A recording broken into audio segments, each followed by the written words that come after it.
Canal Info Plus vous souhaite la bienvenue encore une fois à son émission Un air d'été. Et cette fois-ci, nous sommes à la rencontre de Mme Marie-Paul Gendron, qui est présidente de la Fondation C3S des Sources.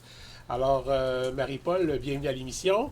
Ça fait plaisir. Comme première question, on aimerait savoir un petit peu, que tu nous fasses un petit résumé. Là, c'est quoi la Fondation des Sources, de C3S des Sources, et à quoi ça sert exactement? La Fondation C3S des Sources, qui a été mise en place en 1990, c'est quoi?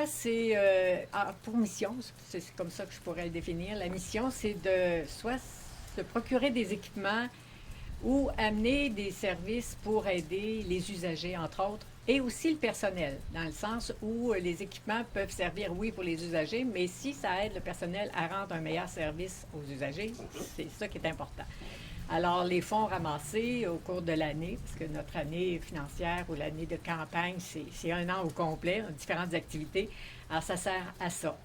Et je ne sais pas si tu veux déjà que je te dise à peu près tout ce qu'on a pu acheter depuis les dernières années. Bon, on peut y aller un peu plus tard. J'avais comme une OK? deuxième question. En fait, quel objectif là, on s'est fixé? Parce que là, vous faites des achats d'équipements, Oui, mais ces achats d'équipements-là sont faits parce que vous collectez des fonds. Fait c'est que ça. dans le fond, vous avez un objectif cette année qui est de... Bien, normalement, on aurait gardé un objectif de 90 000 environ pour l'année. Sauf que quand on a vu la COVID arriver et puis s'immiscer au moment où on mettait un objectif en place, on a dit, bon, peut-être que 80 000 serait plus raisonnable. Les gens vont avoir des besoins X et bon, on peut essayer de voir si on peut faire des achats quand même avec ce montant-là. Donc, on a un objectif un peu moindre, mais si on le dépasse, il n'y a aucun problème. On aura certainement des équipements à acheter avec. Bien sûr. Euh, Dans le fond, qu'est-ce que tu aurais été la plus fière là, d'avoir participé comme achat d'équipement pour nos usagers ici à l'hôpital d'Asbestos? Qu'est-ce qui te rend le plus fier là, que la Fondation a vraiment agi et a contribué d'une façon significative là, pour les gens? On a fait de gros achats assez souvent, entre autres la salle de choc qu'on appelle, c'est-à-dire quelqu'un arrive avec un infarctus et à ce moment-là, il est conduit dans une chambre spéciale où tous les équipements, les connexions avec le CHU, entre autres, sont disponibles. Ça a été fait, ça a été réalisé, c'était plusieurs centaines de milliers de dollars, ça a été réalisé avec Cascade. On a également, avec un héritage qu'on a reçu de la famille Goudreau, la France, renouvelé tout le matériel de la dentisterie. Et ça dépassait les 70 000 cet investissement-là, parce qu'on n'arrivait même plus à lire les radiographies qu'on prenait tellement c'était désuet. Alors ça a été renouvelé au complet. On a également participé à la mise en place et surtout au renouvellement du matériel dans les chambres de soins de vie. Ça, c'est dernièrement. On a également amélioré certains équipements qui étaient désuets. Si on veut, à la salle d'urgence, les fauteuils étaient brisés, tout ça. C'est l'équipement qu'on a renouvelé. Dernièrement, on nous a demandé un équipement spécialisé pour les soins à domicile. On sait que tout le monde parle des soins à domicile de plus en plus, surtout avec des fois ce qui se passe dans des gros centres et tout ça. On essaie que les gens demeurent chez eux, mais ça prend des équipements aussi pour aider le personnel qui se rend à domicile à pouvoir donner les soins. Alors, on nous a demandé un équipement, on a investi là-dessus 10 000 depuis quelques années, il y avait également une obligation du ministère de la Santé de renouveler tous les lits à simple ridelle. Simple ridelle, c'est les côtés qu'on levait pour préserver des chutes, qui étaient, si on veut, toute la longueur d'un lit. Et on s'est aperçu que les gens qui avaient cet équipement-là sautaient par-dessus des fois. Donc, en ayant une ridelle qu'on peut lever juste à moitié, là, au moins, il se glisse là où il n'y a pas de ridelle et ne tombe pas à ce moment-là, il peut être debout. Alors ça a été obligé d'être renouvelé et la Fondation a beaucoup participé à renouveler ça. Et un tas d'équipements on a l'échographe. Oui, on a un échographe qu'on a acheté dernièrement qui était de près de 200 000 On a participé à ça presque au total pour renouveler cet équipement-là aussi. Alors, Ça fait que ça y est pour beaucoup là, dans les soins des usagers de l'hôpital ici. Là. ça ajoute beaucoup et ça ajoute aussi pour que nos médecins qui viennent donner des soins sur place, s'il y en a quelques spécialistes qui veulent bien, qui acceptent de venir ici à Asbestos pour donner des soins dans les gens de la MRC. Et s'ils n'avaient pas des équipements performants, ils ne viendraient pas. Donc ça permet de continuer à recevoir la visite de ces médecins-là. OK. Et cette année, avec la COVID, est-ce qu'on a eu à acheter des équipements particuliers? Y a-t-il eu des services qui ont été demandés qui sortaient de l'ordinaire là, pour pallier là, à la COVID ou à la pandémie? Les fondations ont été invitées à participer à l'achat d'unités mobiles éventuellement. Donc là, je n'ai pas les détails, mais à combien on nous demande de participer, de quelle façon, je ne sais pas. Mais ça, c'est vraiment directement avec la COVID. Mais pour le reste, à date, je n'ai pas eu d'autres vents de besoins comme tel. Alors, on a parlé tout à l'heure qu'on a dû réajuster l'objectif cette année. Là, vous aviez des activités de financement là, qui avaient cours d'année en année. Vous étiez bien rodé dans ces activités-là, tout ça. Là, il y en a que vous allez passer outre, là, que ça ne pourra pas se faire à cause de la distanciation sociale et des mesures qui sont demandées. Quelles sont ces activités-là là, qu'on doit mettre de côté? Puis est-ce qu'il s'en est ajouté des nouvelles? Ben, je vais donner tout ça l'un après l'autre dans l'ordre chronologique des événements. Alors, à partir du 1er avril, normalement, c'est une nouvelle année de financement. Et au mois de mai, on a notre envoi postal qui a été fait en juin cette année et qui va assez bien à ce moment-ci. On invite les gens d'ailleurs à ne pas oublier, sinon plus l'enveloppe, il y a toujours moyen de faire parvenir l'adresse et dans le bottin. Des fois, on l'a mis de côté pour le faire plus tard. Là, c'est vraiment le moment pour le faire. On vous le rappelle, vous pouvez toujours participer tout au long de l'année. Maintenant, après ça, on a eu l'invitation de Coop Métro Plus à participer à une collecte de canettes et bouteilles consignées. Et ça a bien fonctionné. On a eu au-delà de 6 300 $ de canettes et bouteilles. Coop Métro Plus ont arrondi le chiffre et ça nous a donné des revenus de 9 000 franchement. C'est bien ça, parce qu'on avait tout notre stock là, de bouteilles qu'on avait accumulé. Pardon. Alors, vraiment chapeau chez Coop Métro Plus. Après ça, ce qu'on aurait eu, normalement, c'est le Festival des gourmands qui n'est pas là cette année. Donc, la Fondation avait des revenus de ça. Et ce qu'on a préparé, une formule différente, c'est le vin et fromage qui, la promotion est en cours à ce moment-ci jusqu'au 25 février, jusqu'au 25 septembre. Les gens sont invités à réserver pour 2 personnes au coût de 60 $, vin et fromage de 3 services. Donc, 3 fromages, 3 charcuteries, les accompagnements et tout ça, le dessert et la bouteille de vin pour 60 $. C'est en cours. Et on 60 $, c'est pour 2 personnes, oui. Mais on peut quand même débourser. On peut s'inviter des amis oui. Et on peut inviter nos amis à faire la dégustation chez eux aussi. Voilà. Alors, on fait ça chez nous. On invite un frère, une sœur. On peut être 10 maintenant. Tu sais, les réunions familiales ou d'amis peuvent être de 10 personnes. Donc, jusqu'à concurrence de 10, il n'y a pas de problème.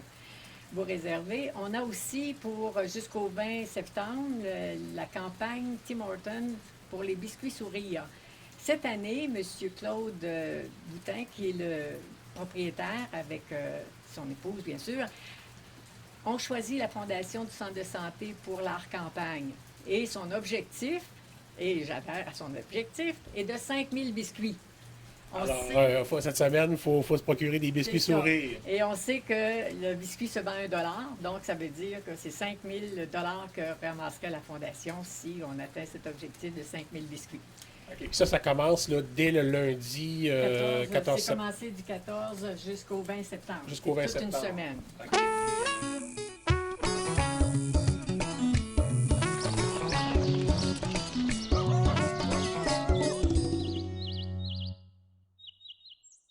Maintenant, les gens qui ont des entreprises et tout ça qui veulent faire une collation spéciale, là, ils sont invités à réserver peut-être un peu la veille. Bon, on voudrait avoir 2 boîtes, 3 boîtes, etc.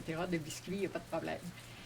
Ce qui pourrait éventuellement ne pas avoir lieu, ce sont les brunchs et ou soupers dans les municipalités, les activités qui avaient lieu dans les municipalités qui commençaient normalement au mois d'octobre et qui, à ce moment-là, faute de pouvoir être plusieurs dans une salle ou quoi que ce soit, je pense que ça, on devra mettre une croix là-dessus pour cette année.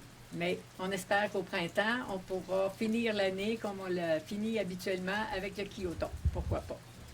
Mais en ce moment, on a toujours le défi santé des jardins, le grand défi santé des jardins, qui, lui, si les gens se rappellent bien, visitait une maison à Sherbrooke il y a quelques années, okay. La grosse maison de Desjardins. Alors, c'est devenu le VR et cette année, depuis 1 an, on a la mini-maison.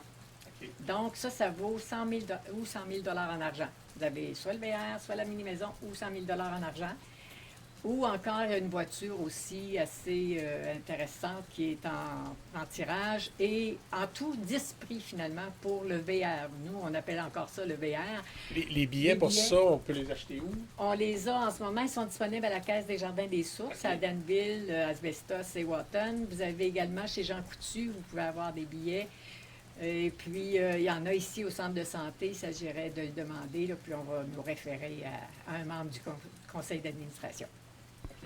Ça fait le tour pas mal des activités. C'est bon. Fait que là, avec tout ça, on espère arriver dans l'objectif. On a beaucoup de travail à faire, beaucoup de projets pour ramasser ces fonds-là. Alors, on demande aux gens, dans le fond, ce serait quoi le message là, que tu laisserais à la population pour vraiment prendre à cœur ce mouvement-là, la Fondation? Puis, mais le message que je peux faire, c'est d'abord merci. Parce qu'ils participent annuellement vraiment à ce que la Fondation fait comme activité. Ils sont généreux, les gens de la MRC. Alors, je pense que ce que je peux faire, c'est leur dire merci au départ. Continuez. Nous, on sait qu'il y aura des besoins éventuellement et on va possiblement peut-être développer un peu plus certains secteurs qui sont en demande. Comme cette année, en passant, on a aidé également des projets auprès des jeunes. La santé mentale est beaucoup questionnée. Je pense que ça, c'est important de penser. Et aussi, on va un peu s'investir là-dedans. Et les soins à domicile, qui sont également prônés beaucoup. Alors, merci à la population parce qu'ils sont toujours là. Et merci également à tous nos partenaires qui participent à nos différentes promotions, que ce soit à la Caisse des Jardins, que ce soit Coop Métro Plus, des différents autres fournisseurs pour la Fondation. On en a beaucoup et c'est vraiment très apprécié. Et puis, je vais remercier aussi quelqu'un qui s'implique beaucoup. C'est notre présidente d'honneur, Karine Vallière. Alors, chapeau à Karine qui nous aide énormément également dans notre promotion. Et peut-être remercier l'équipe aussi qui travaille avec toi. Là, vous avez une grosse équipe au CA de la Fondation. Nous sommes une dizaine, oui. Et puis, chacun a ses talents et chacun apporte sa contribution, effectivement. Et puis, on va aller faire les sourires là, cette semaine sur les biscuits. Alors, soyez des nôtres. OK. Bien, merci beaucoup, Marie-Paul, d'avoir répondu à toutes nos questions. Maintenant, on sait exactement qu'est-ce que la Fondation fait et on va tous contribuer. Moi, personnellement, là, je veux vraiment participer... en achetant des biscuits. En achetant des biscuits, mais ce qui m'intéresse beaucoup, là, c'est la boîte à lunch là, de 20 fromages là, à 60 $ pour 2 personnes et peut-être pour plus. Là, fait que c'est vraiment ce qui... C'est pas cher si vous considérez qu'il y a 3 services pour 2 personnes dans chacune des boîtes et que la bouteille de vin est compris également. Un blanc ou un rouge à votre goût. Tout ça pour 60 $. Voilà. OK, c'est vraiment un beau geste à faire. On vous encourage, là, tout le monde, de participer à la Fondation. Dans le fond, c'est quelque chose qui nous revient. Puis, à un moment donné, on a toujours... On a un jeune usager ici, d'ailleurs. Là, on ne le voit pas bien de voir, jeune homme.